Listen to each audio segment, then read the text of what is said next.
Ensinar boas maneiras, fazer adquirir conhecimentos e competências, conjunto de normas que proporcionam o desenvolvimento geral do corpo e do espírito. São muitas as definições nos dicionários para educação. Todo mundo concorda que educar é um desafio, a arte do erro e do acerto. Longe de querer ser um programa de culinária, nossa missão não é dar receitas de bolo, dizer o que é correto ou incorreto. Entre o branco e o preto, nós ficamos com as infinitas possibilidades do cinza. Aqui o objetivo é proporcionar um ambiente de troca, onde as experiências de uns podem contribuir para o trabalho de outros. Então, pais, responsáveis, professores, merendeiras, tios e afins, especialmente para vocês, está no ar o Educa Ação.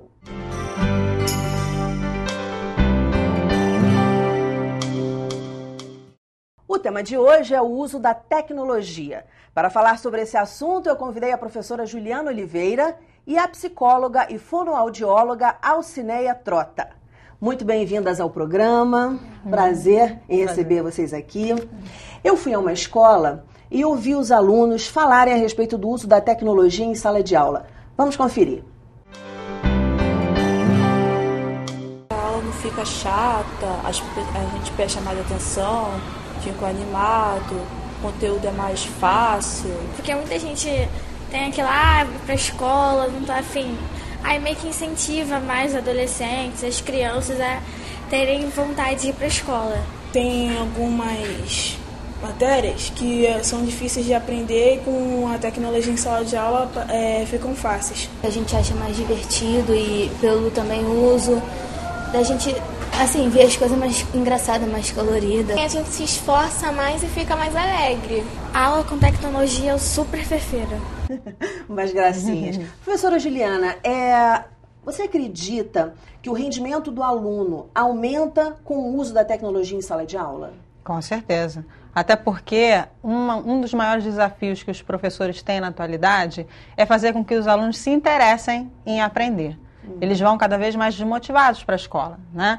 Então, a tecnologia ela vai proporcionar que o aluno se desperte, né, não só para o conteúdo, mas para estar participando também na sala de aula com os colegas ou em casa, né, de todo o conteúdo virtual na sua vida. Né? Então, e é importante também, que eu gostaria de frisar, é que a tecnologia por si só, ela não é uma varinha mágica. Ela não vai fazer com que o aluno de uma hora para outra aprenda todos os conteúdos, né? Mas é um recurso que, bem explorado, com planejamento, né, com o professor, pensando no que aquilo ele pode trabalhar além do próprio vídeo, do próprio game, porque passou um vídeo, mas se ele não colocar questões em cima daquele vídeo, se ele não fizer com que os alunos façam atividades em cima daquilo, ele vai ficar um conteúdo por si só. Sim, e não vai ser muito diferente que um livro didático. Né? Porque você tem que levar a criança à reflexão. Exatamente. Senão você vai ficar passando, ele vai ficar novamente o nosso método antigo da escola, que é só passar, a criança só ouvindo, tá, e aí? Eu preciso que esse aluno pense. Então você tem que fazer com que ele reflita, fazendo perguntas, trocando. Problematizando as questões que você está colocando nos vídeos, nos conteúdos. É, né? Como se tivesse, você tem uma batedeira, mas você tem que saber fazer o bolo, você tem que saber colocar as coisas no lugar certo, né? Primeiro manteiga e não sei o quê, e depois, né? Então você tem que saber utilizar, não é só meramente usar aquilo como entretenimento. Você novamente vai passar, você tem um fogão a lenha e um fogão elétrico, tá? E aí, como que usar?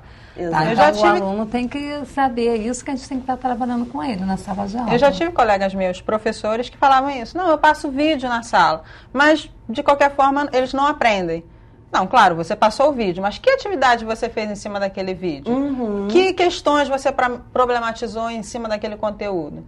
Então não adianta. Não é uma varinha mágica e, como você falou, não é uma receita de bolo. Não é uma coisa que a gente vai usar e vai mudar de uma hora para outra, que vai dar certo. Você tem que saber explorar a tecnologia, o recurso, né, e ver o que você pode tirar de melhor daquilo em atividades em sala de aula. Alcineia, você poderia mensurar de alguma forma em quantos % o aluno melhora o rendimento quando ele está mais satisfeito com o método de ensino? esse percentual nós não temos ainda fechado, porque a internet começa de 1996 para cá. Então, nós estamos agora vendo isso. E as tá? escolas E as estão vendo escolas. recentemente isso, né? De uns anos para cá que a gente tem esse acesso, que a gente né? já tem acesso. Mas o que nós podemos observar é que os alunos gostam da metodologia, alguns confundem, pensam que ainda é brinquedo, né? Que ele já vai ficar jogando, quando na realidade não é. Nós percebemos também que teve a melhora da relação professor-aluno, aluno-aluno. Ah, que interessante. Isso aí, porque você, querendo ou não, você está interagindo ali com as crianças, né? Então, assim, em percentual, do momento que eles gostam de ir para a sala, poxa, isso aí já é caminho andado, porque você sabe que essa criança está indo com vontade. Aquele método antigo de sentar, preste atenção. Quer dizer, eles não, ali é um mundo, né? A internet, ela faz com que a gente, não só o adolescente quanto o professor, só que tem um detalhe, o professor também está aprendendo junto. Porque para ele também é novo. Muitos professores não têm essa... Não, tem muitas dificuldades. Infelizmente, a gente ainda tem muitos professores com dificuldade. E as escolas também, às vezes, têm essa dificuldade de capacitar o professor. Né?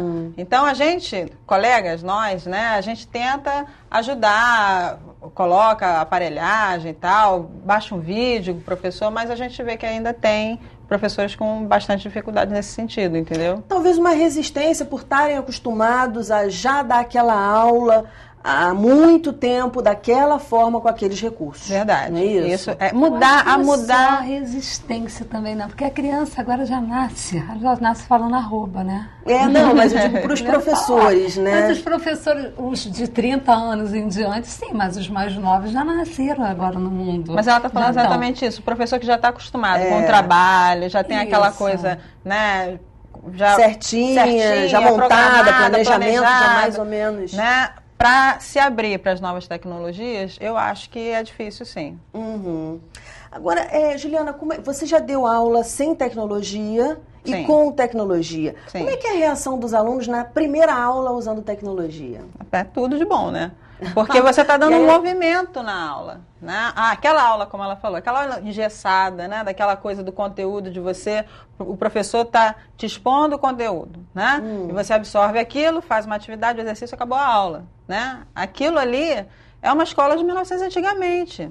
A nossa vida, a nossa sociedade mudou. A gente, tudo a informação, a velocidade da informação é muito rápida. Você consegue saber em segundos uma coisa que aconteceu no Japão. Eu sempre falo isso para eles, a gente tem que estar sempre antenado. Porque a informação hoje é riqueza para a nossa vida. Te faz um diferencial, tanto no trabalho, quanto na escola, quanto em vários setores da sociedade. E na sala de aula também, porque você traz esse movimento, né? Mas aí é difícil. Por que eu te fiz essa pergunta? A tecnologia pode causar uma dispersão na sala e a turma acabar perdendo o foco daquilo que está sendo ensinado? Pode, se não houver um planejamento de como utilizar esse recurso. Por isso que é importante o professor, previamente, né? De querer utilizar a tecnologia, querer utilizar algum game, algum vídeo, algum conteúdo que seja interativo, que vai utilizar a internet ou alguma coisa que ele tenha trazido em alguma mídia diferente, ele tem que planejar o que ele vai fazer com aquilo. Se ele não tiver, né, um objetivo com aquilo, vai se perder. Até porque ali ele pode navegar para outro lugar, né? Porque tem como o professor estar em todos os monitores.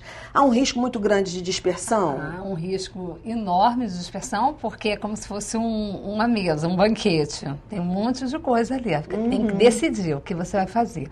E aí eles acabam clicando, indo para outros links, e aí eles... É o grande problema, eles perdem a concentração da atividade inicial.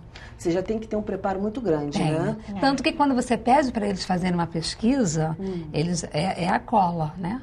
Eles copiam e colam. E aí eles vão jogam no Google, vêm as coisas da primeira página. Eles nem sequer vão para as outras. Eles nem pesquisam às vezes, já vem tudo pronto. Então o professor ele tem que ter esse cuidado na hora que joga até para as pesquisas, para não só perguntar, por exemplo, quem foi que descobriu o Brasil? Então se jogar, eles já vão lá na primeira, já está a resposta. Não, tem que fazer eles pensarem.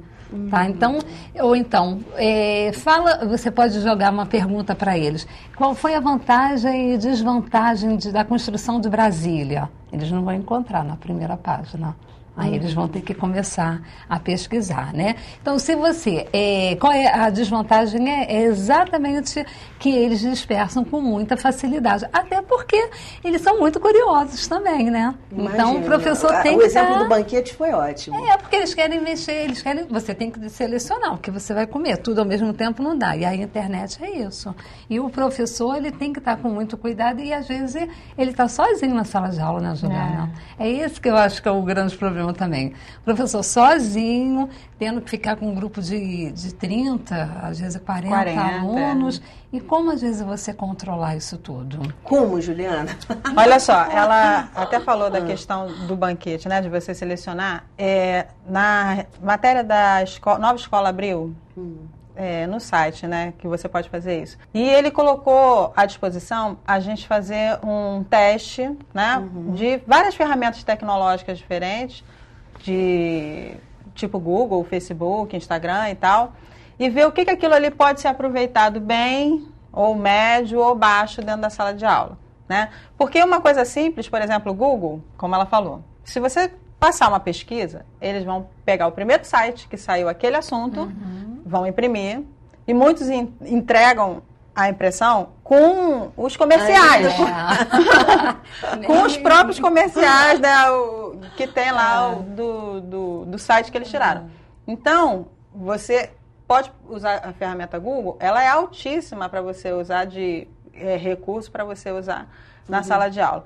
Como? Primeiro, ensinando eles a pesquisar no Google. Porque não é qualquer coisa que você pode colocar lá. Se você colocar um texto enorme, você vai tirar uma gama enorme de conteúdos diferentes, né? E uma coisa também que eu sempre falo para eles que eles não sabem, que eu peço para colocar bibliografia nas pesquisas. O Google não é bibliografia de nada. Por quê? Porque é um site de busca. Né? O conteúdo não está no Google, ele está buscando um conteúdo em outro site que você vai abrir. Sim, que ele vai te direcionar e que vai ter uma fonte que está dando aquela informação, e aí, muitas vezes você vai ter uma fonte. Você pode confiar em todas as fontes? Isso, outra coisa que o aluno não tem. Perfeito. Eles têm que ser um leitor crítico, tá? Para poder selecionar, tirar o lixo eletrônico, para focar exatamente em cima daquilo que é o interesse, o tema principal, que é onde eles fogem, tá? E aí, citação, eles não citam, entendeu? Exatamente. Eles só colam. Então, nós temos que orientar desde cedo como que cita um autor, né? A ideia daquela pessoa.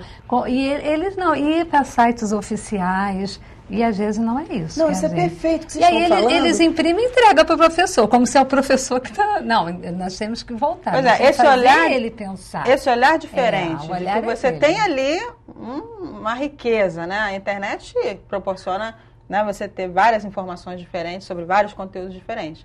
Mas será que tudo ali está certo? Será que você...